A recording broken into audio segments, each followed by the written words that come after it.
del fantástico y anduvimos también ahí eh, viendo algo de ciencia ficción, con Cookies de Samantha Schweblin, y yo estuve en serie de la que soy muy, muy súper fanática, y que casi todos algo han visto, o vieron la película de Black Mirror, o vieron algún episodio de la serie. Y en casi todos los cursos, ¿no es cierto? Creo que también en los cursos de Sonia, en el curso de Mabel, creo que también estuvieron No, yo leyendo fantásticos, no, ¿no? O estuvieron con realismo hasta ahora. Eso es lo que... realismo por ahora. Estuvimos con realismo, pero bueno, vamos a empezar Con hoy vos, con Sonia. fantástico. Sí, mis cursos también van a empezar con Fantástico ya, la semana que viene. Bien, bueno, bueno, perfecto.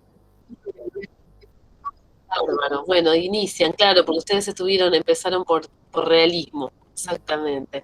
Bueno, les presento entonces a Alex, que es cubana, vive en Madrid, ha escrito ya varios libros, es una jovencísima escritora, empezó muy joven su carrera de escritora, ¿no?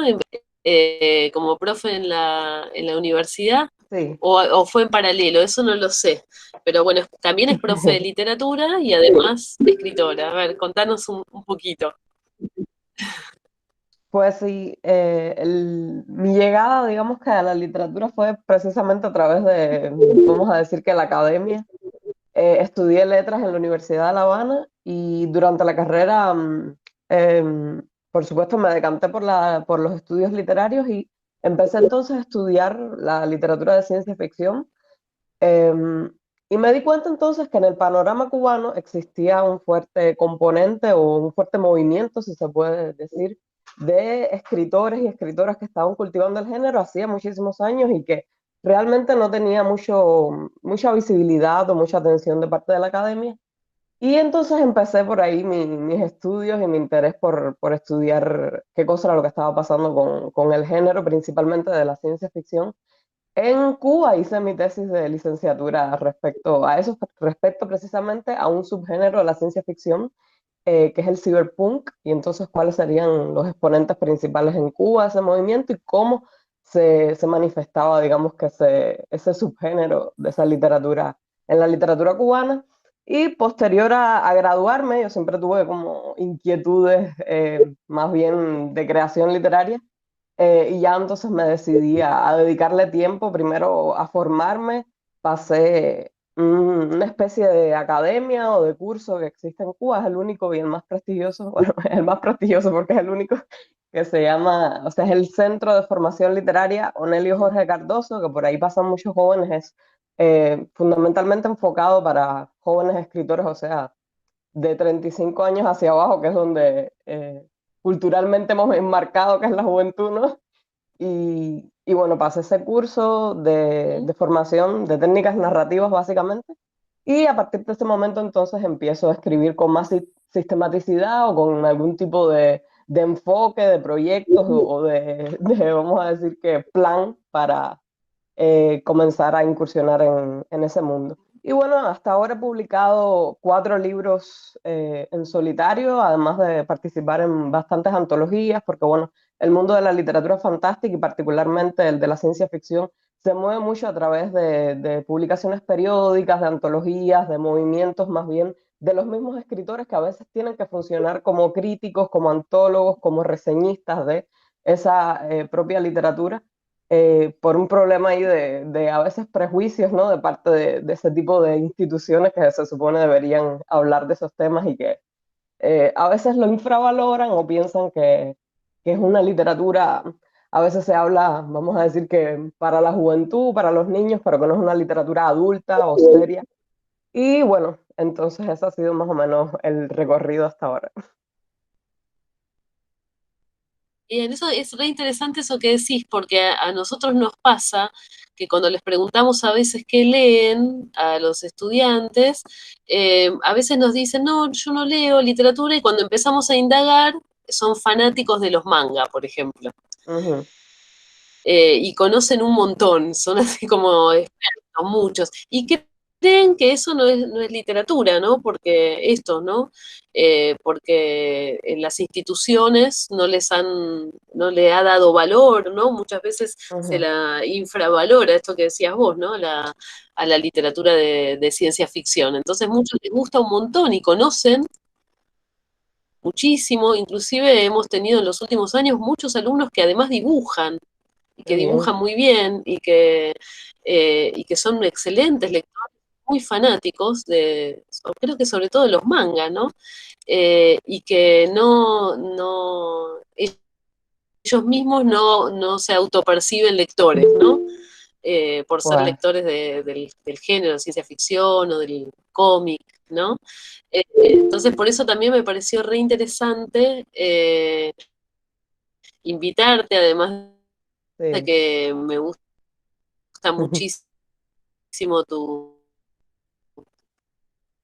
literatura. Acá tengo tengo bastante ahí como en internet, pero acá tengo eh, el libro, ¿no? Es el cuerpo del libro, y son muy lindos, y yo vengo trabajando estos últimos años con cuentos de tu cuento que vos me mandaste, Jauría en PDF, pero anoche Sí, me puse uno de estos cuentos que se llama Mangaka, que justamente aparece esto del manga, y sí, la protagonista es una dibujante, ¿no? De mangas, una habanera, una chica joven que está en La Habana y que dibuja y que habla sobre su personaje. Y bueno, esto yo lo grabé, así que los que quieran y después les interese también escuchar la grabación, se las pasé a las profes, y podemos también buscar sí, y socializar más. Después te publicaron, cuando estabas en Cuba, te publicó esta editorial española, ¿no es cierto? sí, Panamera, y después te publicaron, el último te lo publicaron ahí en sí, España, ¿no es sí. cierto? Sí, sí, realmente solo el primer Anteojos, libro, ¿no?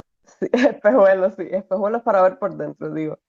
Solo el primero de mis libros fue publicado en Cuba, que fue Espejo. resultado de un concurso que gané. Y bueno, parte del premio, además de Metálico, era la publicación del libro por una editorial de Cuba. Luego, el resto de libros, los otros tres libros han sido publicados por Bien. editoriales independientes españolas. Se oye bien, me parece que está con un poco de retraso, ¿no? No sé. Y Bueno, yo escucho bien, los demás bueno, escuchan todos sí, bien. Sí, sí, Perfecto. sí, se escucha Está bien. bueno también eso que contás, porque es bueno, algo que Sí, nosotros sí. hablamos, ¿no? Con los estudiantes. A muchos de nuestros estudiantes les gusta escribir. Perfecto. A muchos les gusta escribir, o les damos alguna consigna de escritura a partir de lo que qué leen, bien. y les contamos que muchas carreras literarias comienzan así, ¿no? Comienzan escribiendo algún cuento, puliéndolo, presentándolo en algún concurso. Sí, Muchas veces nos pasa que cuando ganan se sorprenden un montón, o cuando quedan seleccionados. Y les contamos que esa en general ha sido como el derrotero de la mayoría de los escritores, ¿no? Que se sí, presentan sí, tímidamente por ahí en algún concurso, ¿no? Motivados a veces por algún profe de literatura o por alguna amistad o alguien que les dice, está bueno lo que escribiste, ¿por qué no lo presentás?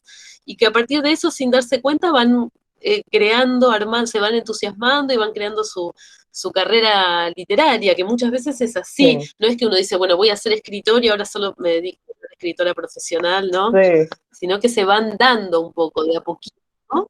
claro, claro. Sí, Eso la es carrera de lo que contás, escritor, ¿no? sí, la carrera de escritor universalmente, desde la profesionalización casi de la labor de escribir, siempre se ha visto supeditada, ¿no?, por otras labores, porque en la sociedad en que vivimos es muy difícil o muy pocos llegan a vivir netamente de lo que escriben. Y además escribiendo Ujú. género fantástico, escribiendo ciencia ficción es casi, bueno, no sé, el panorama, por ejemplo, de la literatura de ciencia ficción en inglés o en Estados Unidos es otra cosa porque hay mucho dinero invertido en ese mercado porque saben que es una literatura que vende, que muchas veces es comercial y que eso da ganancias y es otra cosa, ¿no? Es otro sentido. En español, que también hay otros prejuicios sobre la gente que habla castellano, que habla español, si es capaz o no de escribir buena ciencia ficción o con la literatura fantástica en general pasa menos porque sí hay una tradición muy fuerte, sobre todo en Latinoamérica, de cultivar esa literatura. Pero con la ciencia ficción pasa diferente. Entonces se mueve sobre todo a partir de editoriales independientes, a partir de concursos que, como decía, a veces son casi autogestionados por librerías, por editoriales, por agrupaciones de escritores de ciencia ficción, fantasía, terror que existen en varios países de habla hispana. Entonces, por supuesto, se mueve a través de canales un poco más cerrados, a través con un presupuesto, por supuesto, también más limitado. Pero sí, los concursos Claro. siempre son eh, una buena manera sobre todo, publicar o darse a conocer de una manera un poco más rápida, más expedita, ¿no? Puesto que casi siempre se publican al año siguiente, por ejemplo, de ganar un concurso, no hay que entrar en otro tipo de dinámicas editoriales que a veces demoran hasta años, ¿no? En publicar un libro y siendo un autor, una autora desconocido, va a ser mucho más difícil, ¿no? Que se confíe en ti, que te den prioridad, vamos a decir. Entonces, los concursos sí son una manera, lo que hay que es saber también qué tipo de concursos elegir. Los concursos son una cosa muy subjetiva porque son tres personas que están eligiendo cuál es la obra que más le gusta de un corpus que recibe. Entonces eso no es una garantía de calidad o no es una garantía de que no tenga calidad tu obra, sino que a veces también depende de muchos factores azarosos. Hay una frase que dice que en los concursos a veces no hay que mirar quiénes son los ganadores, sino quiénes son los finalistas, porque realmente los finalistas a veces son mejores que el que finalmente recibe el premio. Pero bueno, Claro, es una claro. manera, Bien, y contanos un poco cómo es la dinámica de ahora que ya sos una escritora, pues, o sea, que ya hiciste tu derrotero, ganaste tus concursos, te publicaron, hablas sobre tu literatura, otros hablan sobre tu literatura. ¿Cómo es tu rutina como escritora? ¿Tenés una rutina? ¿Hay un horario en el que escribís? ¿Crees en esto, en armarte una rutina bueno, de tal hora a tal hora voy a escribir, o escribís ujú, cuando estás con muchas ganas de escribir y a veces sí, a veces no? Contanos, porque hay como toda una idea acerca de esto de la sí, inspiración, de que los escritores en realidad de golpe se inspiran y escriben todo junto y escriben perfecto y ni corrigen ni nada y ya se lo mandan a las editoriales. Hay como toda una mística que a mí me gusta siempre como desarmar, porque en general cuando preguntamos hay como distintas, es múltiple, ¿no? Y es sí, complejo totalmente. y es también un trabajo, es un trabajo ser escritor también. Sí, sí. A ver, contanos cómo es en tu caso. Bueno, como decía Ana, yo tengo una especie de doble cara ahí, que soy crítica literaria, investigadora literaria y bueno, también escribo ficción como tal. Y yo no soy una escritora prolífica, no soy una escritora prolífica, sobre todo en este género uno se encuentra que muchos escritores escriben muchísimo, publican muchísimo si ya tienen la suerte de ser un poco más conocidos, pero ese no es mi caso. Yo he escrito 4 libros, hasta ahora han sido los que se han publicado todos novelas cortas o libros de cuento que en general no son muy voluminosos. Y eso ha tenido que ver también con, bueno, mi propia formación y lo que he ido aprendiendo a hacer o lo que me ha nacido hacer en esos momentos, pero también tiene que ver un poco, creo que, con el síndrome del impostor y con llegar a convencerme a mí misma de que efectivamente soy escritora y casi 4 libros después todavía me digo, "Bueno, pero yo no soy escritora, yo escribo y me han publicado cosas". Entonces, eso es algo, es una lucha interna ahí por llevar. Y bueno, sobre el Claro, proceso, sí, el proceso de escritura y demás, aunque uno quisiera funcionar así por inspiración, mira, esta idea qué buena se me escribió y escribirla de un tirón, ya sea un cuento o una novela corta, lo que fuera. La verdad es que a veces no funciona así. Muchos escritores hablan de cómo se crean efectivamente, como decía Ana, una especie de rutina en que todos los días tienen un horario para escribir y tal. Yo no soy ese tipo, ese tipo de escritor. Si bien tengo como ideas anotadas que pudieran convertirse en cosas más grandes, a veces ya a estas alturas que tengo 4 libros publicados, que me conocen un poco en el mundillo este de la ciencia ficción, especialmente en España o en algunos países latinoamericanos que también tienen conocimiento de mi existencia. Lo que me pasa ahora mismo es que a veces me piden, o sea, cuentos para que participe en una antología, para que participe en una revista, y yo no tengo nada nuevo, entonces me tengo que sentar a escribir y a veces es casi buscando justificaciones que me obliguen a terminar algo que ya había planteado. Y buscando ese tipo de justificaciones porque es muy difícil si tú no tienes algo que te está presionando, a veces decir, me voy a sentar a escribir y ya esta novela, o sea, uno tiene que jugar mucho con ese síndrome del impostor que decía. Pues a veces uno tiene que ponerse estrategias, por ejemplo, participar en un concurso que tú sabes que es prestigioso, que te gustaría ganar y que tiene una fecha entonces de entrega y entonces pensar la estructura y la escritura para que termine y que te dé tiempo a presentar ese concurso. Y el año pasado, por ejemplo, yo me puse la meta de participar en una cosa que tuve noción de su existencia cuando vine a vivir aquí en España, porque en el fandom de la ciencia ficción, la fantasía y el horror parece que era una cosa bastante conocida, que se llama el NaNoWriMo, que es National Novel Month Writing, algo así. Es una cosa que inventaron los americanos, los estadounidenses, hace, bueno, desde la década de los 90, que es precisamente para exhortar a los jóvenes escritores, sobre todo si son noveles, ¿no? Si no han publicado, a que se lancen a escribir y durante un mes se les pone el reto de escribir una novela de unas 50.000 palabras. Y existe toda una web donde se registran entonces los avances que van teniendo, toda una comunidad que se mueve fundamentalmente por Twitter, en que hablan de las estructuras y de las cosas que han avanzado, o de lo que piensan que va a ser su novela. Y es una manera también de sentirse acompañado o acompañada en el proceso de creación, que es un proceso que tantas veces se ha dicho que es tan solitario, ¿no? Y bueno, el año pasado ya, el anterior yo había dicho, esto está muy bueno, pero me ha cogido sorprendida porque yo no sabía que esto existía, o sea, ya no me da tiempo porque estoy a su proceso de preparación a participar en este reto, ¿no? En esta especie de challenge. Y el año pasado, durante la pandemia, con todo, todo lo que esto significó, ¿no? Para la salud mental y para la ansiedad y este tipo de procesos, ¿no? La gente que se estresó muchísimo porque sentía que no estaba siendo productiva, que no estaba aprovechando este tiempo libre, ¿no? Que nos estaba dando el encierro. Y bueno, en ese contexto me propuse entonces participar en este reto. Y primero pensé en un libro de cuentos, quizás de relatos de horror, se me ocurrió una cosa, yo pensé, esto va a ser un ejercicio, lo que salga de aquí a lo mejor no sirve para publicarse, pero por lo menos algo será rescatable o al menos como ejercicio también de romper esa inercia de no escribir. Y bueno, finalmente terminé escribiendo algo que yo tenía planteado, pero que iba a ocurrir en un futuro, que sería la segunda parte de la novela que publiqué en 2019, que es esta que mencionaba Ana, de Espejuelos para ver por dentro, que es una novela juvenil. Bueno, fue una novela corta que publiqué aquí con una editorial independiente que se llama Cerbero y se había planteado una especie de universo con sus protagonistas ahí bien definidos que yo dije, esto puede convertirse o puede tener como una especie de segunda parte y aprovechar y quizás hacer más cosas o enfocar la historia y sobre todo los personajes de una manera que no me dio espacio o no tuve la madurez suficiente para hacerlo cuando escribí la primera parte, que a propósito la terminé de escribir estando en Argentina en un breve periodo que estuve viviendo en Buenos Aires.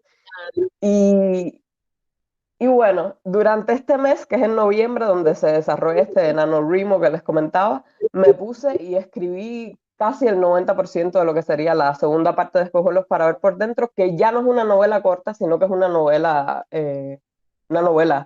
a secas. Y bueno, eso saldrá publicado durante este Ah, año con la misma editorial. Así que bueno, por ejemplo, ese proceso de Buenísimo. escritura Venís- fue algo que me propuse a mí como no un digo que reto, venís como una meta. Ujú. bien, digo que venís de un tiempo productivo en una época en la que hay como tanto Sí, conflicto alrededor de esto, ¿no? Si la pandemia a muchos les produjo que no pudieron seguir sí, creando, escribiendo, concentrándose, ¿no? Pero bueno, en tu sí, caso es buenísimo sí, yo también ver pasé. ese otra era, ¿no? De pasar.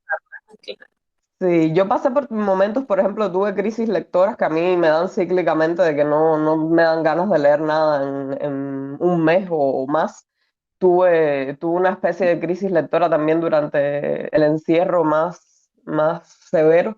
Pero sí, fue un ejercicio que me propuse hacer, ya les decía, buscando como justificaciones, como mismo puede ser entregar un concurso, una obra que tenga una fecha tope, esto que fue un reto que era durante un mes, aunque después yo seguí escribiendo y me pasé, y por supuesto eso después se tuvo que reescribir, que revisar por personas de confianza y reescribir luego, pero bueno, uno se tiene que crear, si no es ese tipo de escritor que es total, que todo el tiempo está generando ideas y pensando y ocurriéndosele cosas y que le sale muy fácil, que existe, yo los tengo, son amigos míos, pero no es mi caso, entonces uno tiene quizás que apelar a otro tipo de estrategias y buscarse a veces motivaciones externas para terminar los proyectos, porque a veces lo que pasa es que uno encajona proyectos, que eso a veces es recomendable, pero cuando pasa demasiado tiempo, uno cambia tanto que termina por desentenderse de esa persona que era la que estaba escribiendo ese proyecto y ya deja de interesarle o ya le parece que no es bueno. Y a veces eso es lo malo de engavetar las cosas y de no atreverse a terminar algo, ¿no? Porque es es un trauma lo de escribir y lo de terminar. Claro. Y lo de atreverse, eso que decís vos, ¿no? Que hay Sí, mucho de eso, de animarse, hay mucho, ¿no? De animar, porque hay tanta literatura y uno sabe que hay tantos buenos escritores, que a veces claro, es apabullante, y hay que animarse a decir, bueno, yo también quiero sumar mi voz, ¿no? sí. Tengo historias que quisiera escribir y quiero animarme a ver qué sucede, ¿no? Y es también como dar ese paso.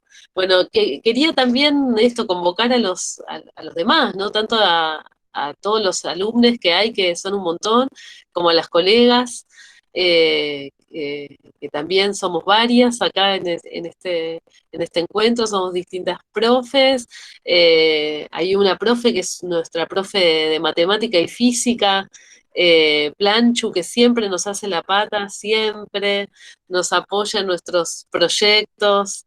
Y se interesa y viene a las jornadas de poesía y demás, y le estamos siempre tan agradecidas porque nos ayuda así con un montón con su entusiasmo. Y todos los alumnos, que son un montón que han venido, eh, pueden hacerle a Mayelis las preguntas que quieran, que les interese saber. Bueno, es una jovencísima, otra vez lo digo, porque además yo ya puedo decirlo, es una joven escritora, así que está más cercana generacionalmente también a nuestros alumnos, ¿no? Que nosotras. Así que, bueno, anímense también a hacerle preguntas. Ya ven que nombró La Habana, nombró Buenos Aires, nombró Madrid, también es como una ciudadana del mundo que anda ahí dando vueltas, ¿no? Y que me parece que eso también resulta muy interesante o genera también muchas curiosidades. Así que bueno, alguien quiere preguntar, ahí creo que alguien, Martín, No, puede ser que esté Levantaron las levantando la manos. mano. sí, sí. A ver, Quiero hacer una sí, pregunta. sí, Martín. ¿Qué libros escribió? Sí. O sea, porque dijo que fue cuatro, pero no dijo cuáles. Sí, hola Martín. Sí, Hola. el primero que publiqué en Cuba fue un libro de relatos, dos relatos largos que se llamó Los días de la histeria. Eran dos distopías que de hecho eran cuentos, eran relatos independientes, pero me dio mucha gracia porque la crítica y los reseñistas que leyeron el libro los vinculaban, decían que era como el mismo personaje en dos universos y yo, bueno, los lectores hacen luego lo que quieren con tus obras.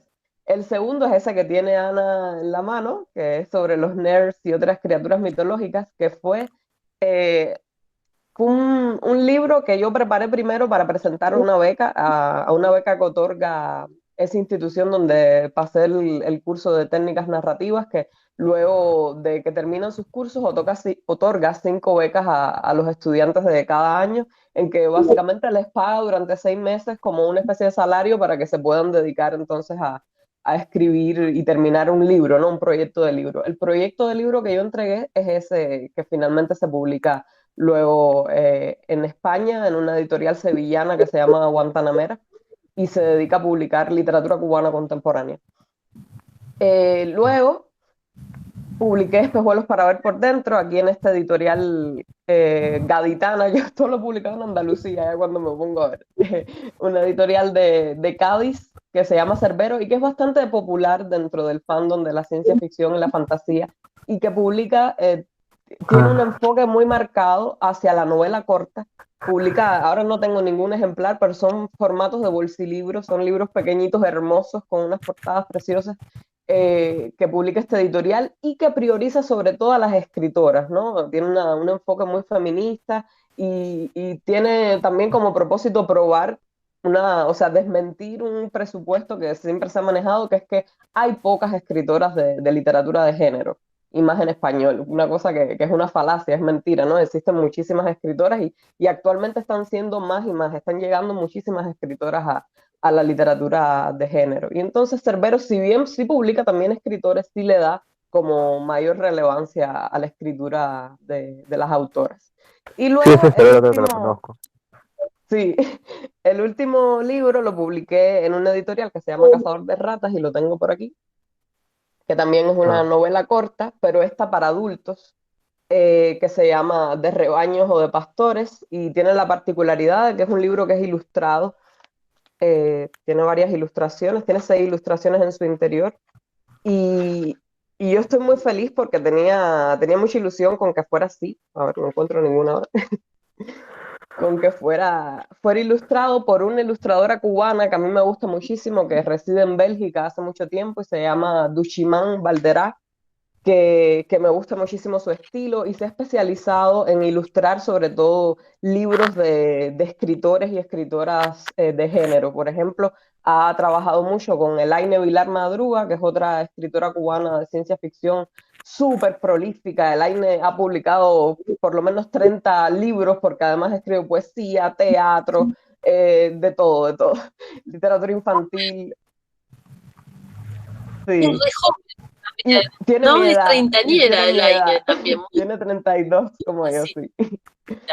Eh, y sí, entonces esos son los 4 libros. Y bueno, este año estoy esperando para que se publique la segunda parte de Espejuelos para ver por dentro, que un poco ha sido un tránsito, si bien la primera parte era un poco más infantil que juvenil, a pesar de que se publicó en esa colección de Cerbero que era juvenil. De hecho, mucha gente en Goodreads, por ejemplo, decía, ay, a mí me gustó, pero es que es infantil. No sé, yo sospecho por qué las reacciones fueron de este estilo. Pero ahora en la segunda parte, los protagonistas ya han pasado 2 años y tienen ahora 14 años, entonces están un poco más grandes y tienen otro tipo de intereses, vamos a decir. Y me gustó muchísimo cómo quedó la novela, creo que es una novela mucho más completa y mejor que ese primer intento que hice de literatura juvenil, infantil, bueno, que ha gustado bastante también. Yo he tenido muchísimas alegrías con esa primera parte de Espejuelos para ver por dentro, porque durante el encierro mi editor tuvo la delicadeza de desbloquearla, vamos a decir, de ponerla gratis para Cuba, porque Cuba con sus especificidades no se podía comprar el ebook, que sería lo que tendría acceso a la mayoría de la gente, porque el libro solo se comercializa físicamente en España. Es lo que pasa con estas editoriales pequeñas, que la distribución la hacen ellas mismas, entonces no tienen convenio con Amazon porque eso es un robo, y claro, nada más se distribuyen los libros en el territorio de la editorial. Me pasa mucho con libros, por ejemplo, que a mí me gustaría tener de otros países latinoamericanos, que pasa lo mismo, que no llegan a España, por ejemplo. Y bueno, Entonces el editor quiso como regalar el ebook a los cubanos y se leyó muchísimo la novela durante la cuarentena. La gente me mandó muchos como fan art de la historia. Un amigo le compuso una canción. Fue una cosa preciosa lo que pasó realmente con el libro durante la cuarentena. Es muy lindo esto que decís, porque es muy lindo lo que pasa en Cuba Ujú. con los lectores, con los jóvenes lectores también. Yo también he tenido esa posibilidad de observar cosas que pasaron con libros de Marcial en Sí. Cuba, y es que los lectores, por ejemplo, leen un libro y después le mandan un montón de ilustraciones que hicieron porque les dio ganas, o esto, una canción, o el club de fan de un libro. Es algo Sí. hermoso, a mí siempre me conmueve muchísimo, ¿no? Con todo lo que muchas veces les cuesta acceder, ¿no? Ujú. A los libros, y una vez que acceden, esto que sucede, ¿no? Estos entusiasmos Ujú. que son tan emocionantes realmente. Digo, para un escritor recibir, a Marcial le pasa que un libro que ya está ilustrado, igual le mandan por mensaje, mira, hice todos estos dibujos por cuando leí tu Ah, libro. Y unas cosas pero lindísimas, preciosas, ¿no? sí. Y bueno, esto que estás contando que pasó con ahora que esto que liberaron para Cuba el PDF, ¿no? Y lo pudieron leer y que te llegaron canciones, ¿no? ¿Qué sentís cuando te pasan estas cosas con los lectores? Mucho agradecimiento sobre todo y a veces una sensación así de verse desde fuera y decir, no, esto no soy yo, esto lo está pasando a otra gente. Pero Claro, sí, claro. mm, también hay que decir que el fandom, vamos a decir, de la ciencia ficción y la fantasía es un fandom súper activo, es un fandom que consume mucha literatura actual, mucha literatura nueva, muchas novedades y que eso, si no es frecuente, pero bueno, uno tiene que tener la suerte de que guste tu libro. Sí es verdad que quizá como otros lectores que consumen otra clase de género, se apegan quizás más a los clásicos, solo leen un cierto tipo de autores que están quizás más asentados ya por la tradición, pero la literatura, sobre todo fantástica, ya les decía, de ciencia ficción, se consume por lo menos en España con muchísima avidez y autores noveles, autores que es el primer libro que publican y de repente lo comienzan a leer muchísimo. Porque es un tipo de público que persigue muchas novedades y que está muy al tanto entonces de qué cosa es lo que está pasando y de qué cosas son, vamos a decir, los nuevos temas dentro de esta ciencia ficción, Bien, porque es una literatura muy propicia y la- a tratar temas muy actuales, ¿no? No solo, o sea, no solo habla del futuro, de lo que puede suceder en ese futuro, sino que está extrapolando sociedades que quizás literatura de ciencia ficción de hace una década no se atrevía a imaginar, ¿no? O sea, eran bastante conservadores, a veces choca mucho ver distopías o ver proyecciones de sociedades futuras en un futuro lejanísimo y ver que todavía hay un sistema patriarcal, por ejemplo, o ver que todavía son capitalistas, o sea, no sé, como si no se pudiera imaginar una cosa más allá de esas estructuras de poder que tenemos ahora. Somos capaces de imaginar razas alienígenas y sin embargo la sociedad sigue siendo machista, ¿no? Las mujeres siguen ocupando el rol que ocupaban. Y ¿Por eso qué es lo que sociedad ocurre. patriarcal? Sí, o a sea, ver, la sociedad. Fernanda, Ajá. Disculpe, ¿qué ¿por qué cosa? sociedad patriarcal? Sí, o sea que las mujeres seguimos ocupando los roles que estamos ocupando ahora, el cuidado sobre todo de los adultos mayores, de los niños, de los enfermos, que seguimos ocupándonos de la casa, que no tenemos, vamos a decir que proyección o cargos más importantes, siguen siendo los hombres sobre todo los que se ocupan de la acción, ¿no? Y la mujer entonces es esa figura más del cuidado o del sentimiento de Claro, la profe, inacción. pero eso es elección de las propias mujeres, ¿verdad? O sea, estoy hablando de cómo se imaginan muchos escritores de ciencia ficción algunas sociedades del futuro.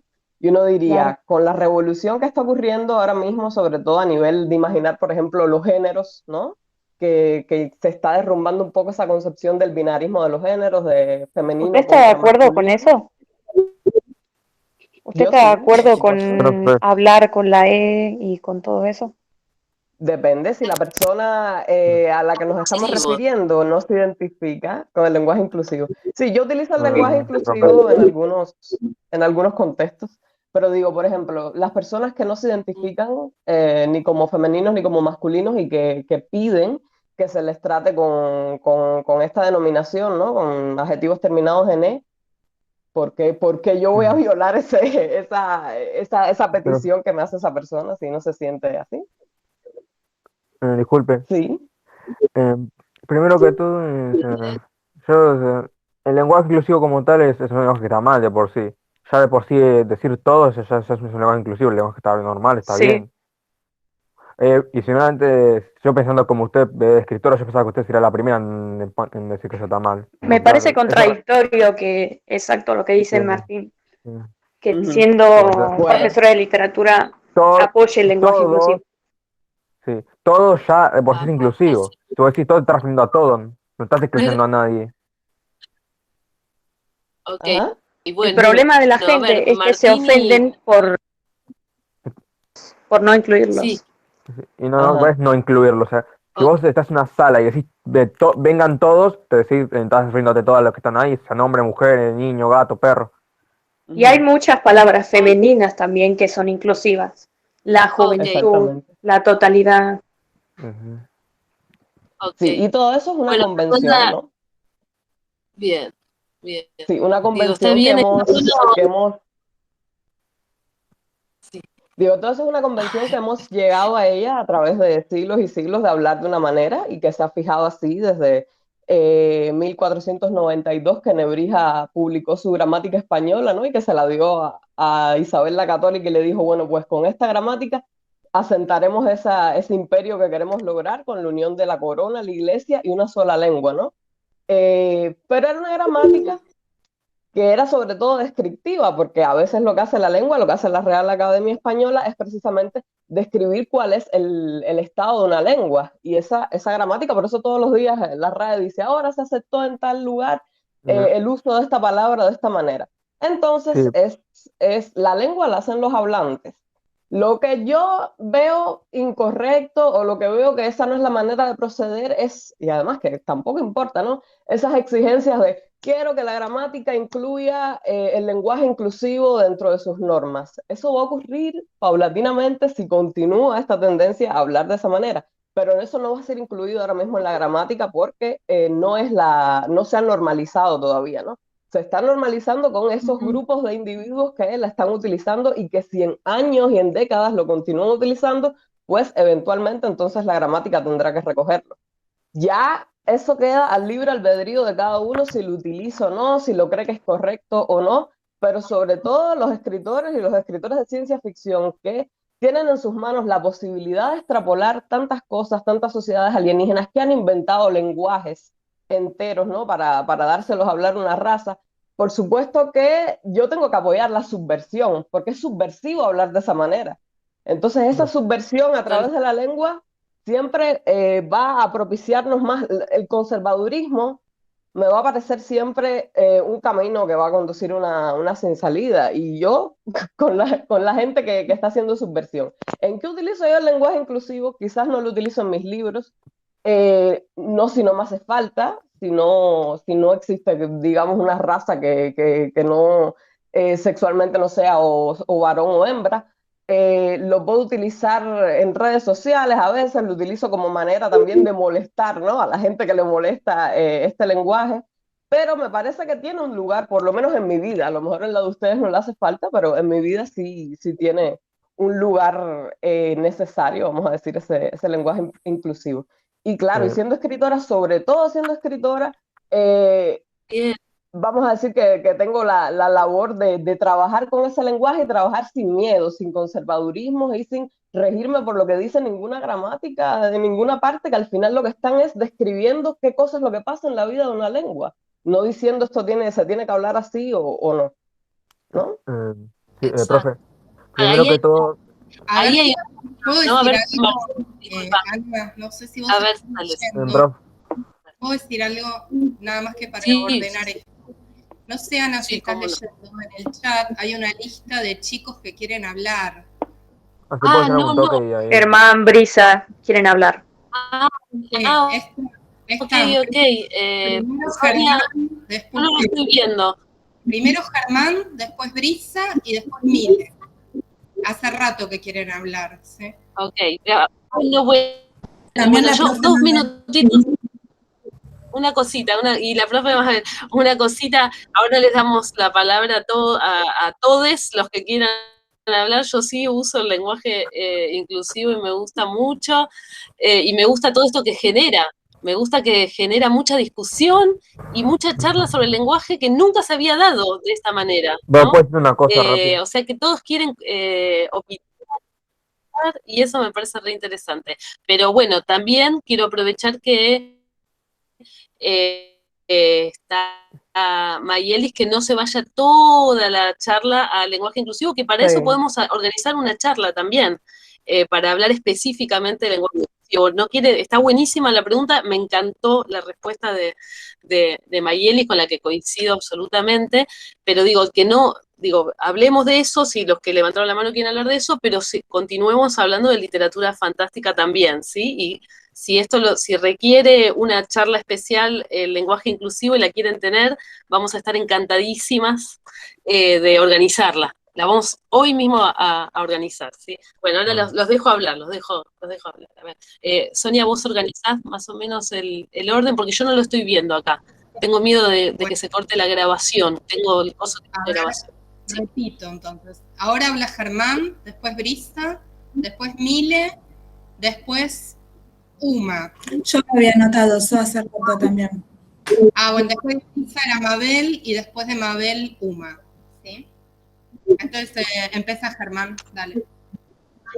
Ok, hola, primero que nada saludar a Hola. Mayeli, gracias por venir. Hola, Germán. No, con respecto al lenguaje inclusivo, no más que decir, la verdad. Perfecta la respuesta y ya está, la otra cosa. Después, con respecto a lo último que habías dicho, me quedé con esto del bloqueo artístico o quizá la crisis literaria, ¿no? Que vos habías dicho que quizá lo que sirve, o al menos que te sirvió a vos, es buscar un motivo para escribir. Ahora bien, mi duda recae en entonces qué reflexión o qué lugar queda escribir como motivo en sí mismo, ¿no? En el que pasa a ser una obligación autoimpuesta y quizá queda de lado la pasión o bueno, esa misma sensación que nos hizo empezar a escribir en un principio, ¿no? Ahí está mi duda. Y después la otra es, no sé, quizá qué libros o qué lees ahora que tenés ahí en un pedestal, como dato de color. Muy buenas preguntas, muchas gracias, Germán. Sí, yo decía que buscaba como estímulos externos, no para escribir, porque eso es algo que si tú tienes la necesidad o vamos a decir la necesidad o quieres ser escritor es algo que te van a hacer, sino buscar motivaciones externas para empezar a hacerlo, porque a veces existe esa parálisis, ¿no? De que tú tienes una historia, de que quieres contar algo, de que te surgió algún tipo de chispa de inspiración, pero no sabes cómo acometer la tarea porque te da miedo, porque piensas que no eres capaz, porque te pones incluso a poner, como dicen, la carreta, los mulos, la carreta delante de los mulos, ¿no? Y pensar entonces, ¿y si no gusta esto que estoy haciendo? ¿Y si soy una escritora mediocre? Y de verdad yo necesito aportar algo a la literatura, ¿no? Con tantos grandes escritores y escritoras que han existido. Entonces todas esas dudas y todo ese tipo de inseguridades te están atacando constantemente. Eso no le pasa a todo el mundo. Hay escritores, escritoras que a veces van por la vida y yo escribo esto y lo otro y no tienen ese tipo de bloqueos creativos o no tienen ese tipo de dudas existenciales casi y simplemente escriben. Pero a mí, por ejemplo, sí me cuesta un poco de trabajo y a veces me planteo demasiadas cosas externas, ¿no? Y tengo entonces necesidad de buscar ese tipo de estímulos o de motivaciones para sentarme y finalmente hacerlo. Por ejemplo, esta novela que yo les digo que escribí ahora durante ese reto del NaNoWriMo, es una novela que me salió muy fácil y que en un mes y pico ya estaba el primer borrador terminado porque luego me di cuenta que yo había estado pensando en cómo iba a ser durante meses y durante mucho tiempo, pero yo me lo planteaba como algo del futuro. En un futuro, si yo escribo la segunda parte de Espejuelos, va a pasar esto, va a pasar lo otro, esto va a resultar de esta manera, este personaje lo voy a desarrollar de esta otra. Y claro, cuando me senté entonces con esa premisa, pues todo salió un poco más fácil. Pero bueno, claro que la pulsión de escribir, a ver, los escritores ya de por sí, a pesar de todo lo que estoy diciendo del síndrome del impostor y lo demás, tenemos que ser egocéntricos. El escritor y el artista tiene que ser egocéntrico per se. O sea, en este mundo, con esta sobreabundancia y esta sobresaturación a veces de propuestas culturales, tú decir, lo que yo voy a escribir le va a interesar a la gente y van a escoger eso en lugar de otra cosa. Y yo tengo, o sea, eso ya requiere una autoconcepción bastante fuerte. Ahora, eso puede ser una cosa mala o puede ser una cosa buena dependiendo de cómo uno lo manifieste, pero desde el momento preciso en que uno dice yo quiero hacer algo artístico y entregarlo al mundo, ya eso requiere de una buena dosis saludable a veces de egocentrismo o de autocomplacencia, ¿no? Para poder llevarlo a cabo. Y qué bueno, porque si no, nos privaríamos de obras grandísimas del arte y la literatura si esa gente no se hubiera propuesto a decir, pues sí, esto que yo hago puede ser válido y a la gente le puede interesar. Y yo les digo a ustedes porque allende de mi carrera como escritora, también he corregido muchos textos, he trabajado de editora de muchas cosas, a veces no de la mejor calidad. Y yo he llegado al convencimiento a esta edad que tengo de que actualmente absolutamente todo tiene un lector. Lo menos que ustedes se pueden pensar, la novela más mala, más comercial o más intrincada y más casi legible por lo oculta y lo encumbrada que es, esa novela, ese texto va a tener su lector, sobre todo en el mundo tal y como está compuesto y tal y como está amueblado ahora con esta globalización y esta facilidad con la que se mueve la información. Entonces, si ustedes tienen miedo a escribir, a que no van a encontrar un lugar en este mundo así tan convulso, eso es un miedo que hay que desterrar. Siempre va a haber alguien que va a leer tu obra y que le va a gustar y que se va a entusiasmar y que pueden pasar cosas interesantes. A lo mejor no te vuelves millonario vendiendo libros, a lo mejor no te hacen una serie de Netflix, que eso estaría por ver, pero vas a encontrar tu nicho, vas a encontrar tu público y tu lector y la gente que va a disfrutar y que va a conectar con eso que tú vas a escribir. Y si es bueno, pues muchísimo mejor. ¿Qué era lo otro? Buenísimo, Ah, sí. los libros. Me preguntaste Los por los libros. libros. Que esta pregunta siempre me gusta mucho porque a mí yo disfruto mucho recomendando libros. Pues ahora mismo estoy leyendo dos cosas muy raras, ¿no? No son narrativas ninguna de las dos. Estoy leyéndome un poemario de Mónica Ojeda, que a mí me gusta muchísimo. Mónica Ojeda es una escritora ecuatoriana que escribe literatura de horror, sobre todo. Tiene 3 novelas publicadas y 2 libros de cuentos, un libro de cuentos y 2 libros de poesía. Y ya yo me he leído casi toda la narrativa y ahora estoy empezando con la poesía, que es también muy narrativa y muy oscura y súper. Les recomiendo muchísimo a Mónica Ojeda. Es una mostra. Y estoy leyendo también al mismo tiempo, como es poesía, es una cosa que es más, depende del momento, ¿no? En que uno esté de ese humor. Estoy leyéndome también un libro de uno de mis escritores contemporáneos favoritos, que es un escritor uruguayo que se llama Ramiro Sanchís, que escribe literatura muy rara, escribe lo mismo ciencia ficción que cosas que se clasifican como new weird, o sea, weird raro, es una literatura ahí fantástica que tú no sabes bien en qué te estás metiendo. Y en este caso es un libro de ensayo sobre David Bowie, el músico inglés, que se llama David Bowie, poshumanismo sónico, y es una cosa ahí muy rara en que analiza la carrera artística de David Bowie desde una teoría cultural que es el poshumanismo, ¿no? Que tiene mucho que ver también con la ciencia ficción. Y sabemos que, bueno, los que conozcan mínimamente la figura de Bowie es casi lo más ciencia ficción que se ha dado en la música en el mundo, porque él mismo es una criatura casi alienígena, ¿no? Entonces esos 2 libros son los que estoy leyendo. Y hablando de cosas así que tengo como en pedestales y tal, hoy mismo me acaba de llegar este libro, no sé si lo verán al derecho o al revés, se llama La muerte como efecto secundario, de Ana María Shua, una escritora argentina, que es como una genia. Y se publica por primera vez en España en una editorial también independiente de Bilbao, que se llama Consoni y que publica mucha literatura de ciencia ficción o relativa a la ciencia ficción. En este caso, esto es una distopía. Esto es, yo de hecho comparo un poco a la figura, si se hacen esos paralelos, por ejemplo, Angélica Gorodischer, la escritora argentina de ciencia ficción y de fantasía, de fantástico, y tal, siempre se le equipara mucho a Ursula K. Le Guin, la gran escritora de lengua inglesa, bueno, fue la que escribió Historias de Terramar, que quizás a los que consumen manga y consumen anime japonés quizás les suene porque Ghibli hizo una adaptación. Es la de La mano izquierda de la oscuridad, las de los desposeídos, siempre se les relaciona por las características de las carreras que tuvieron estas dos escritoras, que fueron muy amigas en la vida, o sea, en su vida personal, siempre se les relaciona. Y yo, Ana María Shua, la relacionaría entonces con Margaret Atwood, la historia, la escritora del cuento de la criada y de otro, bueno, el cuento de la criada es lo más mediático porque, bueno, HBO le hizo la serie.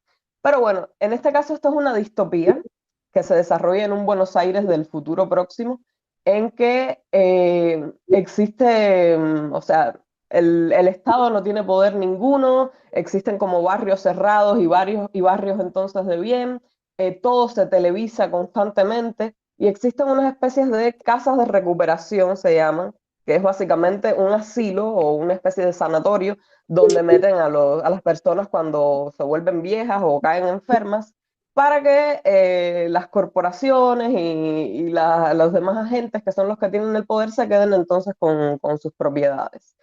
Y esta es la historia a partir de cartas que escribe el protagonista a una ex amante de la aventura, vamos a decir, de este protagonista rescatando a su padre de una casa de recuperación. Que todo suena así muy, muy tierno, muy bonito, pero no, porque estos señores ancianos de las casas de recuperación son lo peor de lo peor.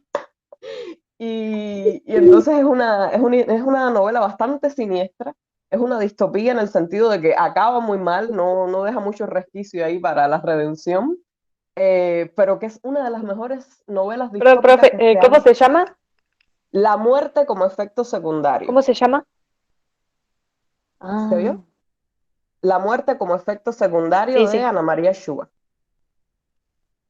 Decía que es una de las mejores novelas distópicas escritas originalmente en español, porque siempre pensamos en distopías, pensamos en inglés, ¿no? Ya le decía, El cuento de la criada, 1984, Fahrenheit, que toma mucho de Fahrenheit esta novela, Fahrenheit 451, Un mundo feliz, siempre nos vienen a la cabeza nombres de escritores que escriben originalmente en inglés.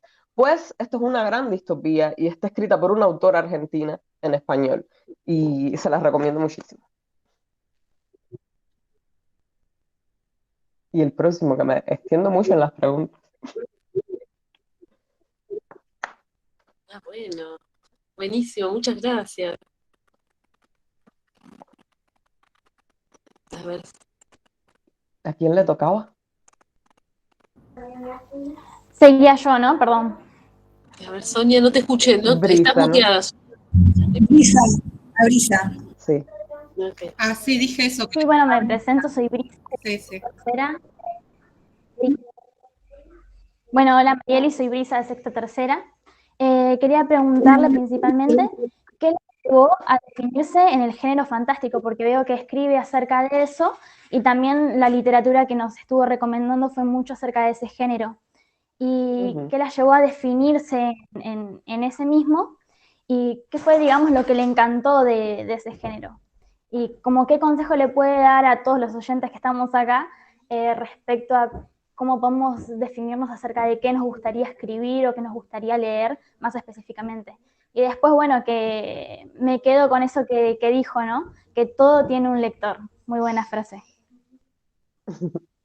Pues sí, a ver, yo siempre explico que yo no fui una niña lectora de literatura de ciencia ficción, que muchos empiezan a consumir este género desde que son niños, ¿no? Literatura de fantasía o de ciencia ficción.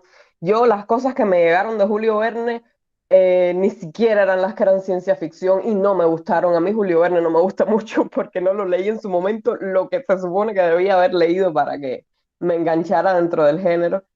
Así que llegué ya tarde, ya cuando tenía 20 y pico de años estaba estudiando en la universidad y empezamos a estudiar a Italo Calvino, que es uno de mis autores favoritos del mundo. Y estudiamos las Cosmicómicas de Italo Calvino, que es un libro de relatos. Y yo dije, Dios mío, ¿qué cosa es esto más grande? Eran relatos fantásticos que no de ciencia ficción, pero que jugaba con la ciencia y entonces extrapolaba una especie de fantasía a través de diferentes ciencias como la astronomía.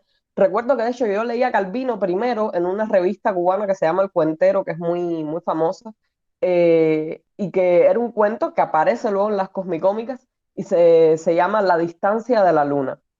Y era una alucinación total, pero tan bien escrita y escrita desde un razonamiento tan lógico que es algo descabellado como que antes, en un tiempo donde ya los humanos existían, la distancia de la Luna era diferente a la que tenemos hoy. Era una distancia que se podía llegar a ella con facilidad y entonces estos protagonistas como que recogían una sustancia que había en la Luna y con eso fabricaban otra cosa. Era una cosa súper fantasiosa, pero imagínense la manera en que Calvino contaba eso tan racionalmente que yo decía, oh, ¿esto es verdad o esto es una fantasía? Que bueno, increíble. Entonces me enamoré de Calvino, le pregunté a mi profesora de literatura que equívocamente clasificaba las cosmicómicas como ciencia ficción, cuando eso no es ciencia ficción, es literatura fantástica o fantasía. Y me dijo, ah, claro, literatura de ciencia ficción, léete a Bradbury, léete a Asimov, léete a los clásicos, ¿no?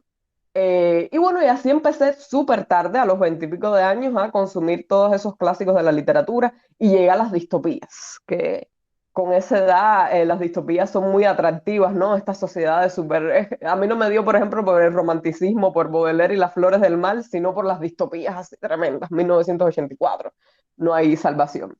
Y bueno, ese fue el tipo de literatura que yo me di cuenta que me gustaba muchísimo. No solo, o sea, la ciencia ficción me atraía mucho por ese costado racional y por esa armazón y ese lenguaje súper límpido, súper preciso, ¿no? Que utiliza.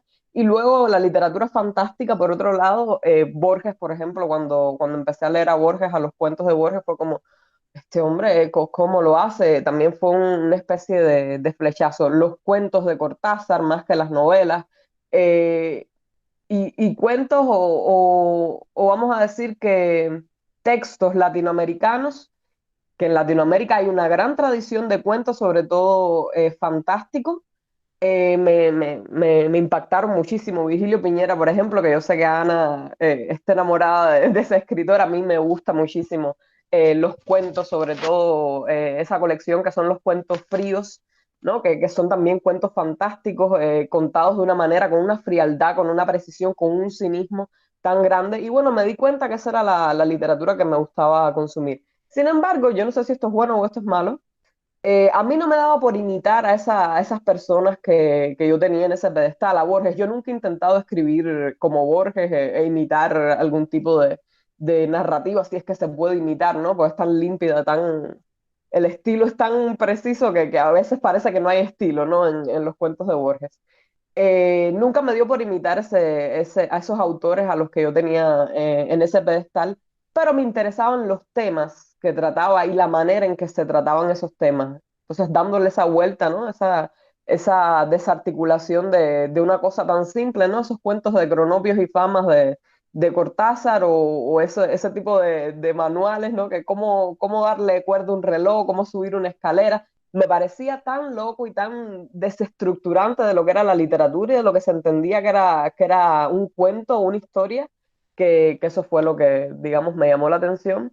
Y luego empecé a escribir, pero no se vayan a creer que en mi literatura se encuentran tanto este tipo de temas. Yo creo que es bastante más apegada a lo que sería el género de la ciencia ficción como tal. Por ejemplo, en esta última novela de Rebaños o de Pastores, es lo que se llama una space opera. O sea, es una ópera espacial, es una novela que transcurre en distintos mundos de un universo que tiene varios planetas con criaturas conscientes, criaturas inteligentes y superiores incluso a los humanos, que es un género que yo no consumo mucho, que no leo muchísimo, aunque sí he leído como a los clásicos, ¿no?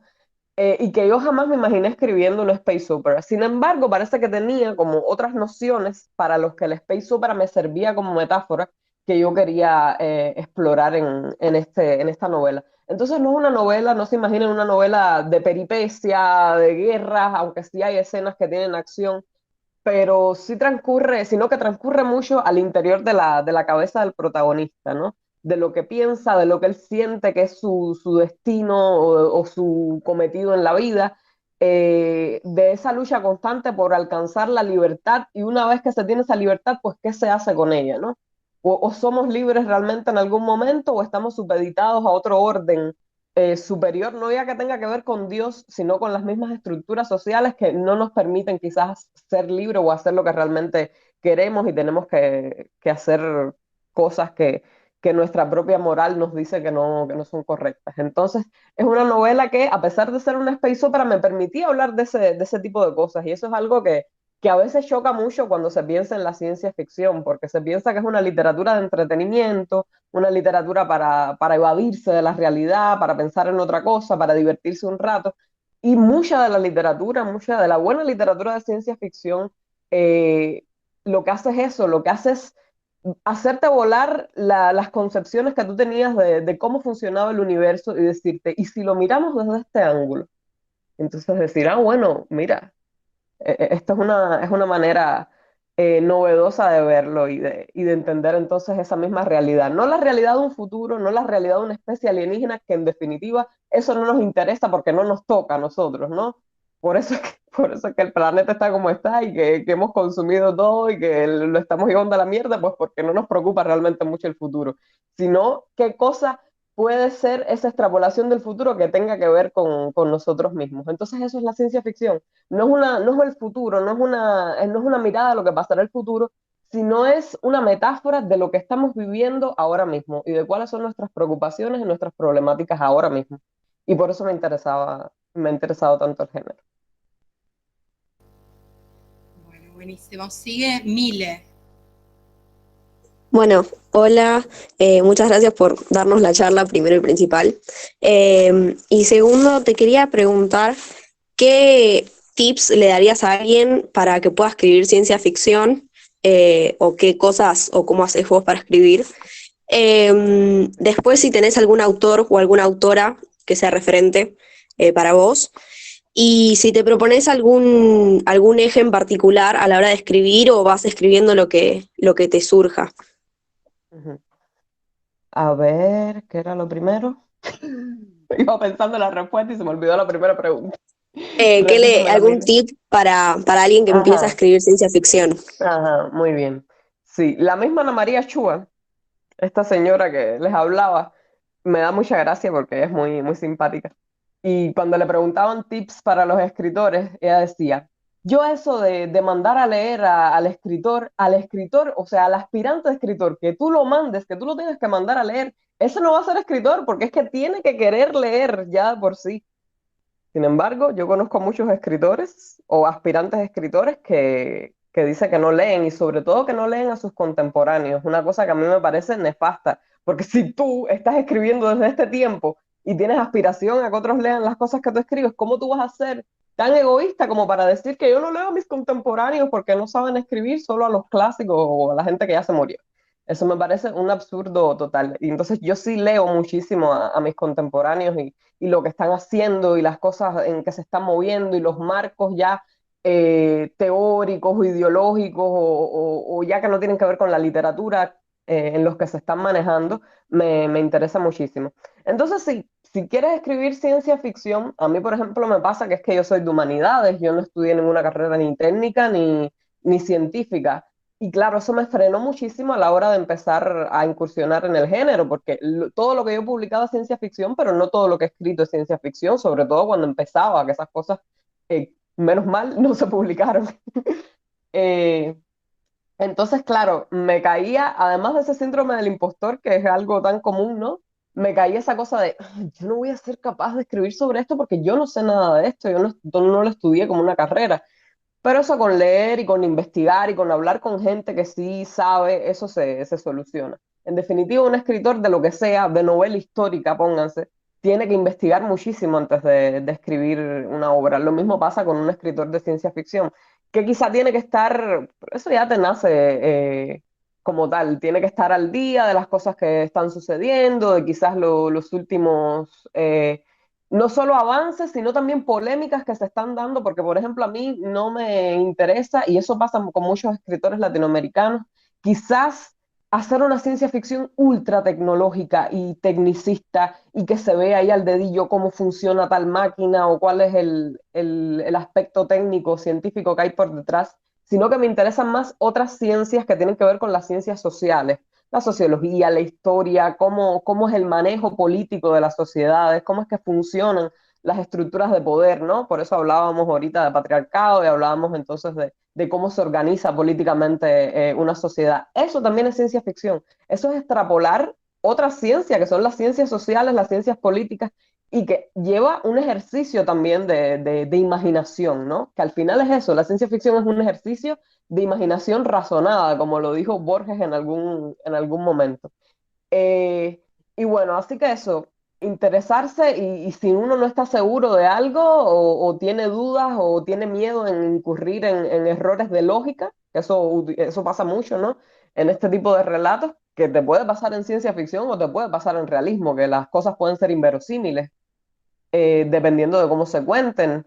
Pero bueno, eso, estar muy al tanto, leer muchísimo y tener como un apoyo también en gente que se preocupe por ti, que le interese lo que tú estás haciendo, que tenga fe, ¿no? En que tú sí puedes llegar a escribir y a publicar. Uno tiene que escoger también esos lectores, ¿no? De confianza cuando uno termina un texto, ¿no? A quién se lo da, porque pueden hacer mucho daño, pueden lacerarte muchísimo y decir, mira, yo no voy a escribir más, yo no sirvo para esto, o pueden darte ánimo para seguir adelante.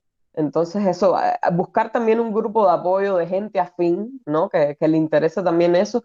Yo formé parte, por ejemplo, de talleres literarios, de jóvenes que íbamos y que teníamos aspiraciones de convertirnos en escritores, de publicar, y nos reuníamos, por ejemplo, en Cuba todos los sábados y leíamos los cuentos unos a los otros. Y esto, por supuesto, tiene su dosis de peligro porque puede, como les decía, ser un poco lacerante, pero si hay el suficiente buen ambiente y buena onda, sí pueden salir cosas y proyectos bonitos de ese tipo de consorcios, vamos a decir. Y autores así del género o de lo que sea, que, que me gustan muchísimo, es que son muchísimos. La hablaba Ana María Chuba, pues bueno, la tengo ahora más presente porque la presentación va a ser dentro de poco, pero Angélica Borodischer también a mí me gusta mucho, la misma Margaret Atwood que ya les comentaba, Úrsula K. Le Guin es una reina total, o era porque murió. Les hablaba de Borges, Kafka me gusta muchísimo también sus minicuentos sobre todo, es un maestro del minicuento Kafka, del minicuento sobre todo fantástico. Y ya de autores, por ejemplo, de los clásicos, a mí me gusta muchísimo Bradbury, sus crónicas marcianas y el mismo Fahrenheit, los cuentos de Asimov, de robots y de otras de su organización interestelar también son buenísimos. Leo mucho cuento, como ven, y el género de la ciencia ficción es muy fructífero en ese género, tiene muchísimos buenos cuentistas. Me gusta mucho también Stanislaw Lem, que es un escritor de origen polaco que se radicó luego en Estados Unidos y que hace una literatura bastante sesuda, muy cercana, por ejemplo, a Borges, en el sentido de que hace muchas reseñas a libros falsos y a futuros que realmente no han ocurrido. También murió Stanislaw, ya un autor ya bastante viejo, ¿no? Y luego de quizás escritores más contemporáneos, me gusta mucho Ted Chiang, que creo que es uno de los escritores ahora mismo de ciencia ficción más buenos y más diferentes que están escribiendo ahora mismo. Es un escritor norteamericano de origen chino, y que publica mucho cuento. Todo lo que ha publicado son dos colecciones de cuentos que ha ido escribiendo a lo largo de los años. Por ejemplo, Ted Chiang, no sé si habrán visto la película The Arrival, La Llegada, que estuvo nominada a los Oscars en 2017. Eso es basado en un cuento de Ted Chiang que se llama La historia de tu vida. Y es muy bueno Ted Chiang, el tipo de cuentos que hace es de esos cuentos que te cambia el chip, te vira la cabeza al revés y dices, wow. Y escritos además con una poesía y con un cuidado formal que enamora. Y bueno, pues eso, sobre todo cuentistas para que vean. Y eso es lo que me vienen a la cabeza ahora mismo.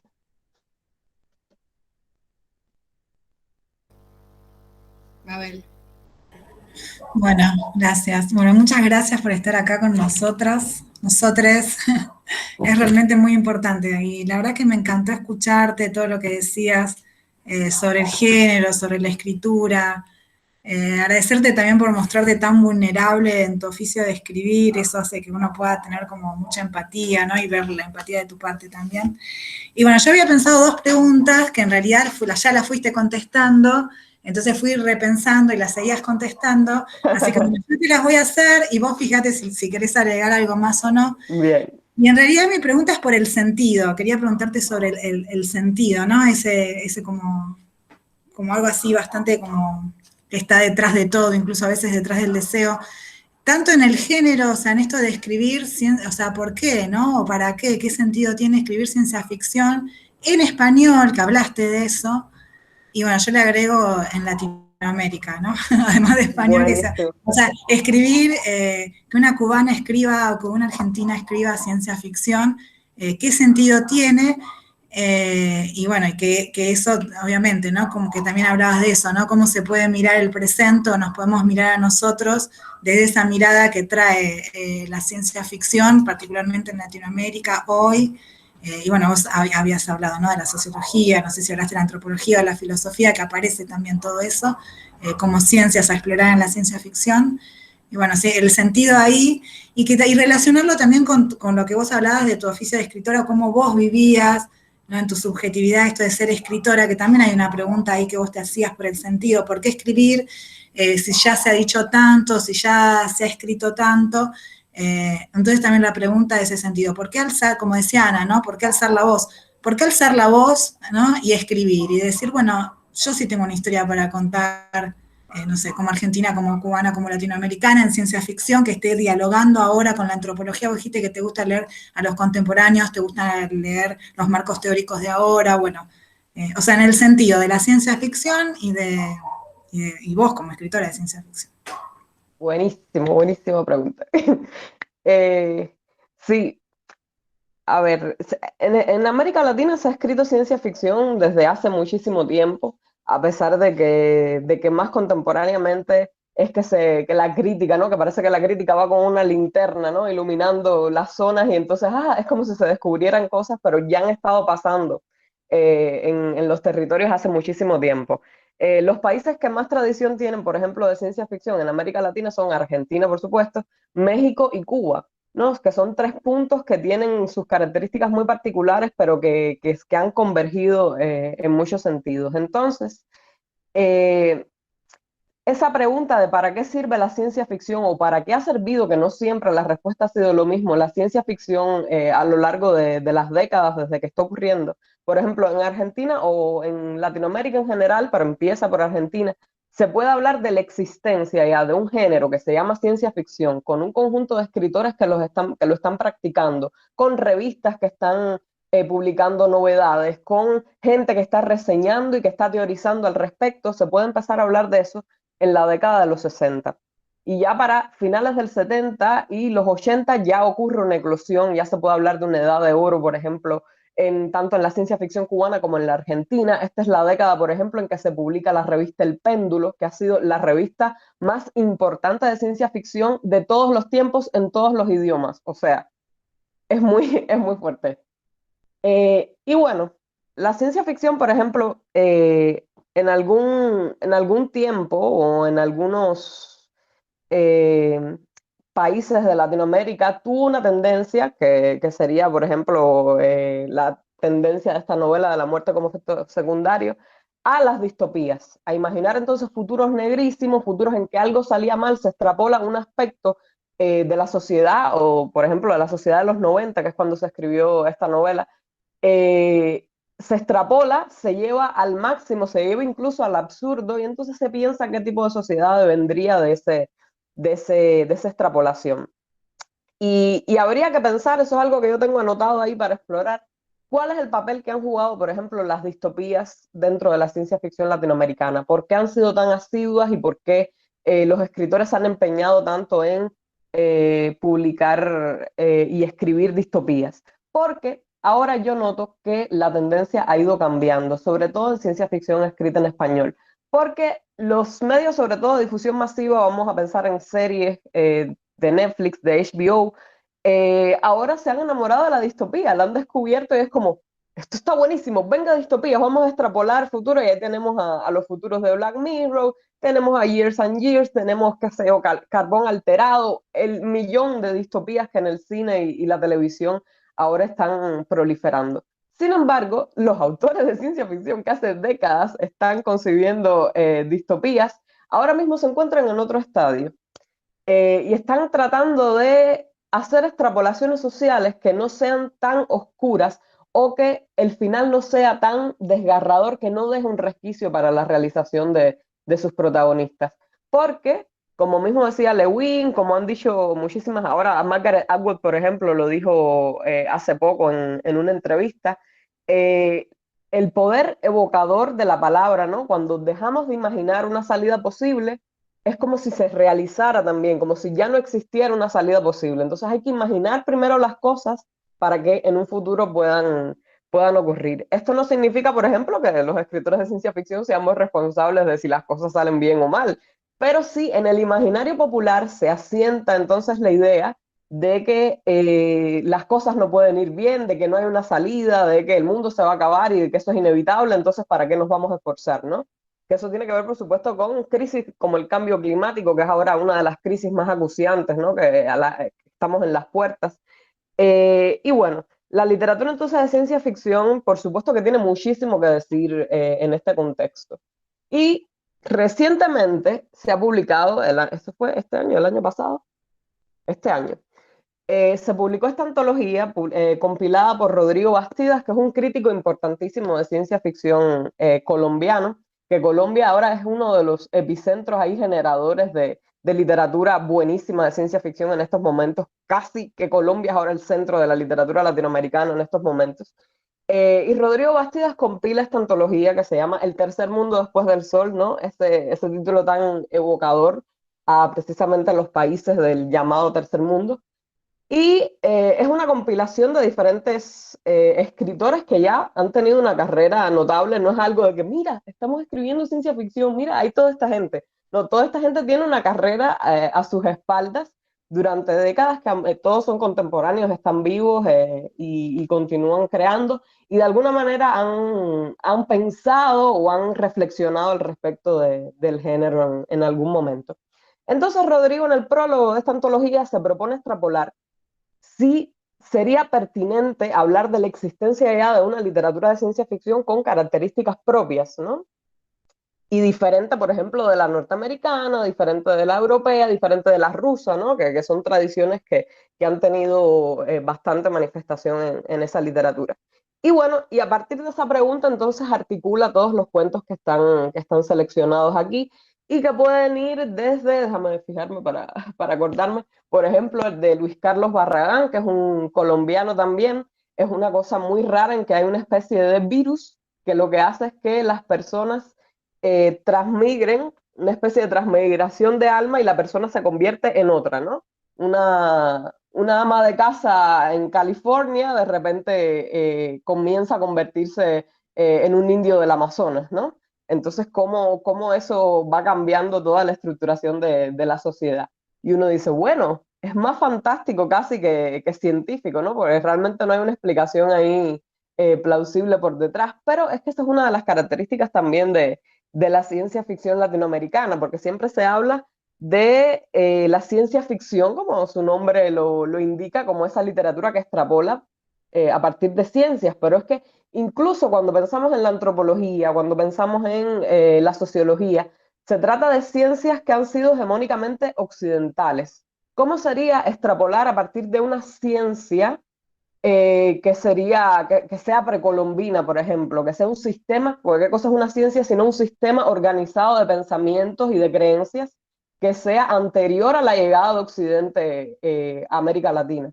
Entonces, muchos de estos cuentos, por ejemplo, el de Jorge Baradit, lo que habla es de eso, se llama así La Conquista Mágica de América. ¿Qué pasa si vemos que la conquista de América fue una conquista de una tecnología frente a la otra? Una tecnología con base mágica, que era la que había en América Latina, o en América en general, y entonces la tecnología europea, que era una tecnología más técnica o más científica en el sentido de que en Occidente, de Grecia hacia acá, se le ha dado a la ciencia.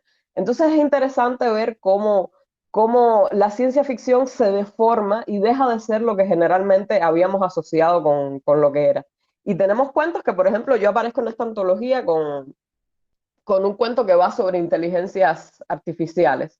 ¿Cómo se puede también rescatar tópicos, vamos a decir, que de la ciencia ficción norteamericana, del cyberpunk, de la cosa ciberespacial, pero quizás hacerlo desde otra manera? Aquí en el cuento mío que aparece aquí, por ejemplo, yo le doy la vuelta de tuerca y entonces son los humanos los que están de alguna manera manipulando la información para que esas inteligencias artificiales, que la ciencia ficción toda la vida le dijo que se van a rebelar contra ustedes, la guerra de los robots viene ahí y lo que están es pensando en matarlos a los humanos. ¿Qué pasa si los humanos entonces limitaran la información a que tienen acceso a esas inteligencias artificiales, y las inteligencias artificiales se dan cuenta de que están viviendo en un engaño, en una mentira, en una sociedad manipulada en la que les falta aspectos, y deciden inevitablemente entonces hacer una revolución?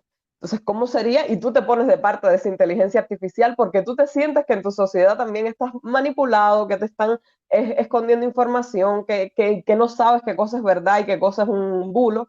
Y bueno, se le puede dar entonces esas segundas vueltas de tuerca. El cuento de Ramiro Sánchez, por ejemplo, que es uno de los que más me gustan de este libro, imagina una Lima en la que los incas nunca dejaron no se exterminaron, no dejaron de ser una cultura dominante, y tienen una tecnología con artefactos y ciudades. Toda Lima está cubierta por una cúpula que no se sabe de qué está hecha y que filtra los rayos del sol de una manera muy rara y provoca entonces como alucinaciones, y la gente que vive en Lima entonces actúa un poco extraño. ¿Cómo imaginar una Lima en que los incas todavía tengan esa tecnología y tengan ese tipo de imaginarios vivos y que la gente pueda interactuar con ellos en la contemporaneidad? Y que un escritor de Uruguay vaya a una feria del libro en Lima y que ocurran entonces cosas en esta Lima que no existe, pero que pudiera haber existido quizás si los incas no hubieran desaparecido, ¿no? Entonces, eso es lo que tenemos. Buenísimo, gracias. ¿Cómo podemos comprar ese libro? En Argentina interesante. se puede comprar. Ay, ¿cómo podemos? Ay, ¿está en internet? Sí, este libro está publicado, aunque esa es otra de las cosas, por Minotauro, que es una de las editoriales emblemáticas de ciencia ficción, que es la que ha Buenísimo, publicado todos los buenísimo. clásicos en español. Y es importantísimo entonces que un libro de cuentos latinoamericanos de ciencia ficción sea publicado por esta editorial. Y lo bueno también es que esta editorial, al ser una transnacional, puede llegar a todas partes, y en Argentina se puede comprar. De hecho, se puede comprar en casi cualquier lugar de Latinoamérica. Lo pueden encargar, sí. Perfecto, perfecto. Bueno, estamos ya casi con el tiempo ahí al límite, pero veo que quedaron algunas preguntas. Creo que Obed hace rato que estaba con la mano levantada, y no sé, Sonia, vos tenés la lista. Quedan cuatro más. ¿Tenés más gente? No, ¿querés, Obed? Quedan 4 Oh, anotados. vamos a tener que hacer la segunda parte. Porque estaba Como Una, ustedes quieran. Obed y Marisa. Y no, Ana, pueden hacer los chicos las preguntas todas juntas y después Mayeli se elige cuál responder o cómo responder a eso. Que las hagan juntitas como para que puedan expresarse. Ok, dale, eso me parece que está bueno, que todos hagan las preguntas. Y que ella haga el cierre como le parezca a esas preguntas. Y Mayeli, te pedimos como Claro, ¿hacemos las preguntas en el buenísimo. chat? ¿O cómo? No, hacela ahora, Uma. Sí, dale. Claro. Háganlo todo. Nada, yo quería preguntar cómo fue todo el proceso de cambio de mudarte de tu país natal a Madrid, y si te costó, también supongo que te dio otras posibilidades respecto a la escritura y tu desarrollo. Sí. Sí, ¿la van a hacer todas sus preguntas y yo respondo después? Paz, entonces. ¿O cómo? No está. Sí, yo en realidad había, en toda la hora que estuvimos había anotado un par, pero la que más quería preguntar es dos, más que nada. Si tuvieras que recomendar una de tus novelas o cuentos, ¿cuál sería la que recomendarías? Alguien que acaba de recién conocer tu escritura. ¿Y cuál fue el que más disfrutaste escribir también? Y en tu opinión, ¿qué hace a un escritor un buen escritor? Obed. Yo tengo dos preguntas, que una era qué era lo que más le gustaba y lo que menos le gustaba sobre vivir de la escritura o de la literatura en general, porque vi que al inicio mencionaste que por lo menos no te considerabas escritora, sino hasta después de que publicaste un par de libros. Y la otra es que, uy, se me fue la mente, la tengo ahí. Eh, Ajá, listo. ¿Qué opinabas sobre que una persona que no se va a dedicar a la escritura escriba cuentos? Porque, porque, no sé, me dio curiosidad de eso, saber si yo voy a hacer otra cosa, puedo escribir cuentos aún así, de qué me sirven, qué no. Y bueno, eso. Y la última ¿Queda pregunta, otra, no? Maresa.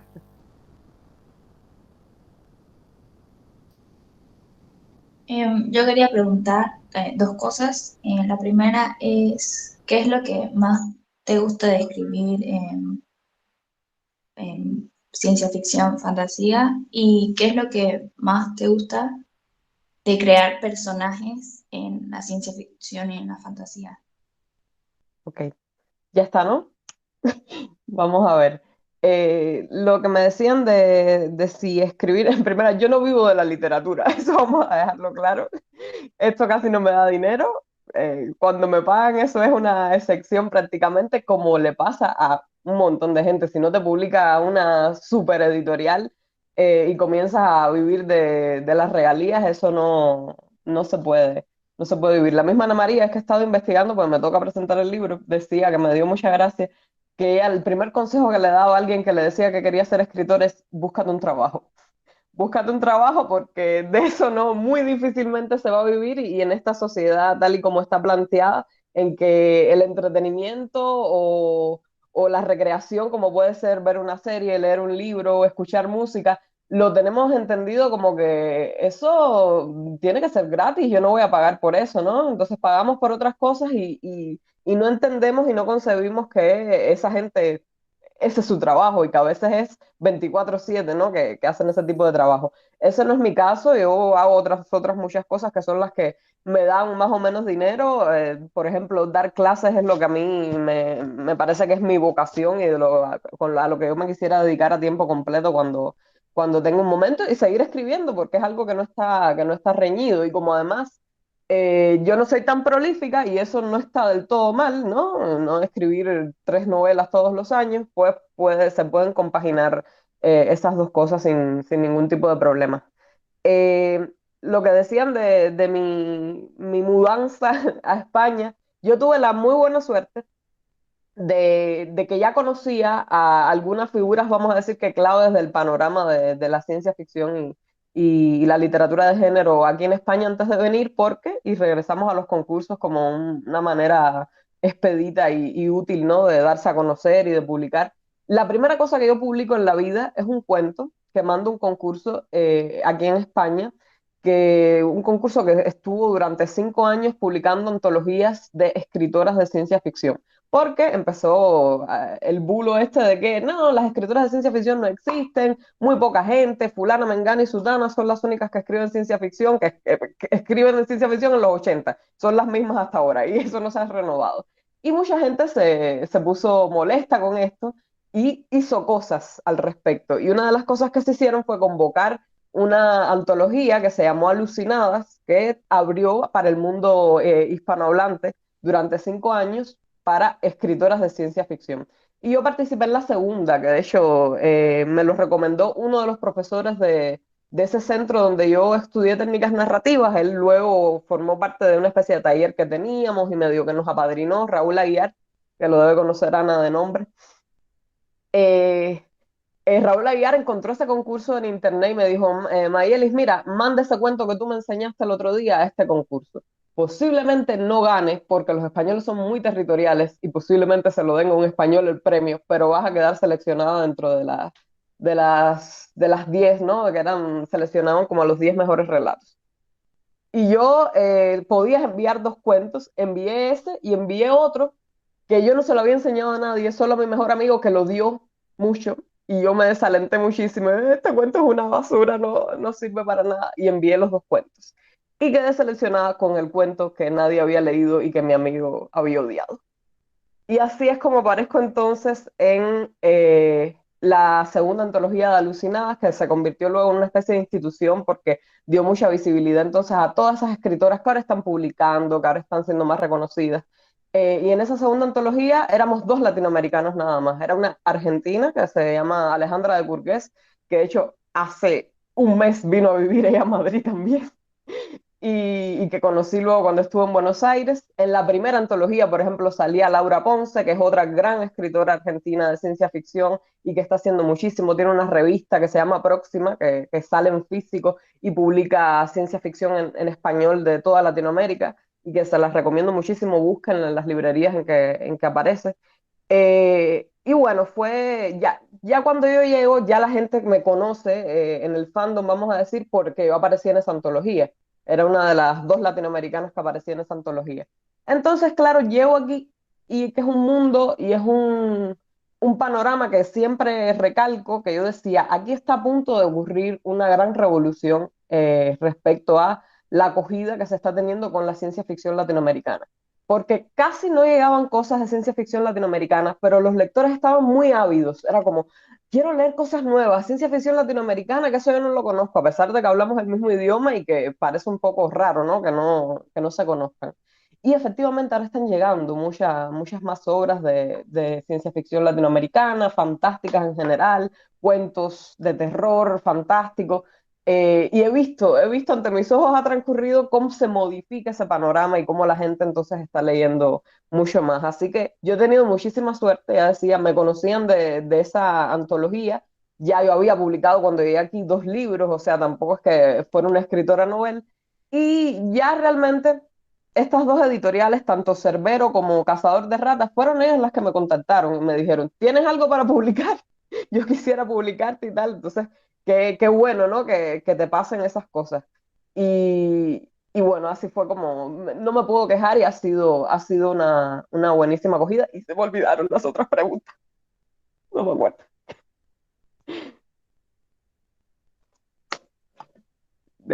Si me recuerda alguno qué fue lo que dijo y respondo rápido.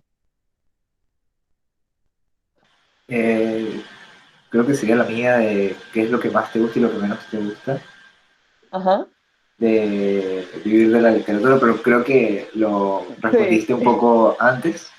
Entonces la sí, otra sí, sería que si una persona, como si sí, se de eso me dedica acuerdo, a sí. cualquier cosa, puede escribir y en qué lo ayuda.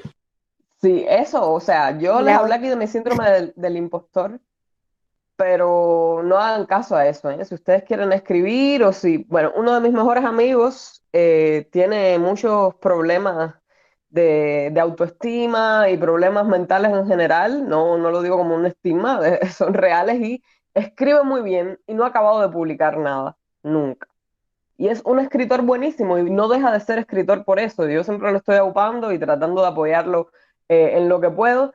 Pero incluso si tú no has publicado y si tú sientes esa pulsión por escribir y por crear y por hacer cosas y no te atreves o no quieres hacerlo, eso, ¿de qué te sirve? Pues te sirve para sentirte mejor. Yo escribo porque me hace bien. Más allá, ya luego me atrevo y digo, bueno, yo voy a publicar, si mira tantas cosas malas que hay, como yo no voy a publicar lo mío que yo considero que no está tan malo.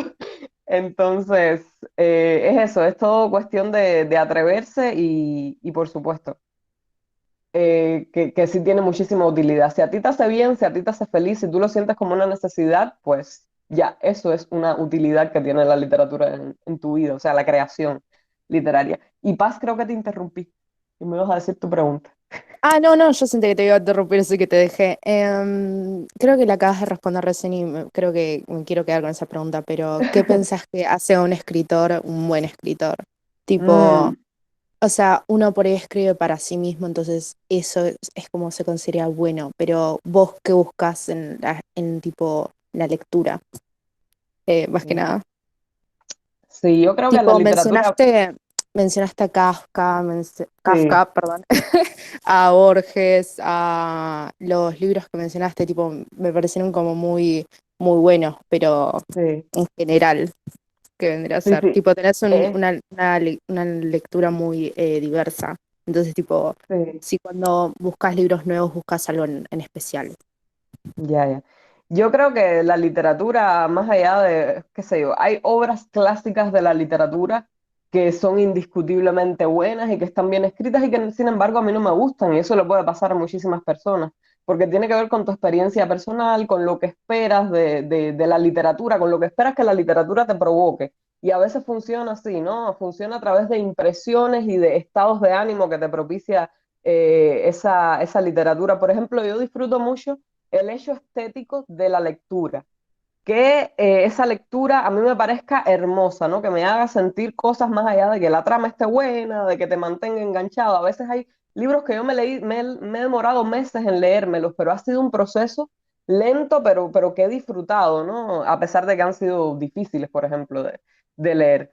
Entonces yo creo que a veces como quizás relacionamos más con la poesía, ¿no? Que es que te provoque esos estados de ánimo y que te provoque sentir. Yo creo que en la literatura en general tiene que evocarte algún tipo de cambio, ¿no? No solo en tu mentalidad, sino en tu propia concepción y en tus propias emociones. Y más allá de si es buena o es mala, si está bien escrita o no, que eso ya son cuestiones a veces técnicas, gramaticales, de redacción. Me parece que sí, que la literatura tiene que conmoverte y a cada cual nos conmueven cosas diferentes. A mí, actualmente, de los escritores contemporáneos que he leído y que me han conmovido mucho, por ejemplo, está esta Mónica Ojeda que les comentaba, que me parece que es brutal. Las cosas que escribe son durísimas, son temas muchas veces tabúes que la gente, que otros lectores, por ejemplo, aquí en España me ha pasado como que no entienden y dicen por qué tiene que ser tan brutal esa literatura, ¿no? No me gustan estos temas que está tratando y me despierta Claro, que demasiadas se dice que cosas. es como que tocan temas Sí, como muy políticos que en realidad son como más tabú, que se deberían, que tipo no deberían sí. ser tabú. Sí, a mí me gusta mucho la lectura, sí, leo muchas Sí, cosas no, así. no tanto políticos como quizás morales. Mónica Ojeda habla mucho del incesto, de eh, cosas que tienen que ver con situaciones sexuales aberrantes, vamos a decir, o muchos niños envueltos en cosas que no deberían estar envueltas por la edad que tienen. Entonces, muchas cosas intrafamiliares de las que no se hablan y que sin embargo existen. Entonces es una literatura de horror que es horror, pero sin ser fantástico, sin ser sobrenatural, porque es los mismos humanos los que provocan ese horror, es las cosas que pasan cotidianamente lo que provoca ese horror, y a veces aparecen elementos sobrenaturales, pero vienen ahí para aliviar quizás la situación, para darle un arma a la protagonista para luchar contra ese estado de cosas. Entonces, eso es otra cosa que ocurre a veces mucho en la literatura contemporánea, que si antes lo que nos asustaban eran las brujas y los fantasmas y las cosas sobrenaturales, pues ahora se le ha dado otra vuelta de tuerca y quizás eso no es lo que da miedo, lo que espeluzna en los relatos, sino es el mismo comportamiento humano. Y a veces el fantasma viene a ponerse entonces de tu lado. Y es un interesante contrasentido, ¿no? De lo que ha sido, de lo que nos ha dado miedo en un pasado y lo que quizás nos provoca miedo ahora, o dónde ubicamos el miedo, para hablar de literatura de horror, por ejemplo. Pero es eso, es suscitar un estado de ánimo. Me parece que Mónica es muy buena. Me gusta también mucho Giovanna Rivero. Me gusta Yuri Herrera, un escritor mexicano que publica lo mismo realismo que fantástico. El año pasado leí su libro de relatos 10 planetas y fue una cosa hermosa, hermosísima. Y es eso, es muy difícil de explicar qué cosa es lo que uno espera de la literatura o por qué considera una literatura buena, pero depende en definitiva de la experiencia personal y lo que uno está esperando de la literatura. Bien. No, sí, sí, me encantó, sí, claro. Quería, quería ver como tu respuesta porque entiendo que es como va a ser mucho más diferente, depende de la persona que lo responda, depende de la persona que le Claro, preguntes, pero claro, porque como tenés como más vueltas y como más lectura y tipo como que por ahí hay gente que sí busca cosas en especial y sí tipo solo se apega a un sí, género de lectura. Entonces exacto, tipo, por ejemplo, yo por lo general lo único que leo en realidad es ciencia ficción. Es como mira, nunca salí de mi cuevita, tipo viajé a thriller o policiales o tipo cosas así, pero nunca me fui tan ya, ya. lejos. Siempre vuelvo a la ciencia ficción. Es Sí, como que soy bueno, chica. hay gente también entonces que dice que no lee ciencia ficción, pero casi siempre esa gente lo hace desde el prejuicio de, nada, eso no es literatura de verdad, ¿no? Que es un poco, que ya sí está feo, ¿no? Si tú dices, yo leo Sí, ciencia sí, sí. ficción porque es lo que me interesa, es el tipo de temas que trata, estoy esperando, ¿no? Que al ser un género, eso es lo que pasa con los géneros, que ya tú esperas algo de ese género y a veces precisamente en esa subversión de lo que se espera es donde nace la literatura más interesante, pero bueno. Pero esa gente que dice, no, yo no leo ciencia ficción, y después cuando te pones a indagar, sí que le gusta la ciencia ficción, pero un tipo específico de ciencia ficción, que es que hay tantos Claro, que claro. la gente que Aparte es dice, yo no como que leo hay ciencia muchas ficción, ramas, entonces no es como si tipo solo se habla de un tema de la ciencia ficción, este tipo, claro, claro, como hay mucha diversidad en el género también descubrí, es sí, como mucho. No sí, sé, eso es lo que me gusta sí. más que nada. Sí, yo sí leo ciencia ficción y realismo y de todo. Por ejemplo, Bolaño es uno de mis autores favoritos, me encanta. Y sí, creo que sí, que eso no está reñido, leer un solo género o diversificarse o lo que sea. Lo que uno no puede decir es no de antemano, sin conocer una cosa. Sí, sí, sí, Se cerrar todas puede las sorprender. puertas y decir tipo solo esto, sí, sí. Ujú. Exacto. Mm, Bien, bueno, Mariana Mayelis, te Enríquez, agradecemos un no me puedo montón. ir sin Como recomendar. ves, podríamos seguir durante todo el día, toda la noche. Ajá,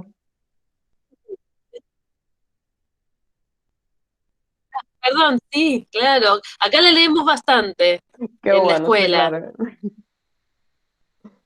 La Leemos mejor. mucho a Mariana Enríquez. Sí, es una de las escritoras que solemos visitar, que solemos leer. Eh, Bien. Bueno, muchas gracias, Mayeli. Ya ves que es A ustedes. apasionante. Se nos fue volando el tiempo y me quedan ganas de quizás un poquito más adelante de volver a conversar Cuando y tú fue muy quieras. estimulante, sobre todo. A mí me dan ganas que recomendar. Estuvimos anotando acá bastante. Y bueno, muchísimas, muchísimas gracias. Y bueno, la invitación a todos a que te lean, que es muy linda tu literatura, es muy buena, así como, bueno, todos les habrá llamado la atención la forma en que te expresás, la forma en que hablás, que es esto, por eso pasó tan rápido el tiempo porque tenés una manera preciosa también en la oralidad. Ujú. Los que te vayan a leer te van a disfrutar muchísimo también en la escritura. Así que, bueno, esto te súper recomendamos. Seguro que todos se quedaron con ganas de conocer tu literatura y de leerte, y te agradecemos un montón. Estos encuentros son muy, muy estimulantes. Son como una No, celebración. muchísimas Agradecemos gracias a muchísimo ustedes. y bueno, agradezco a todos.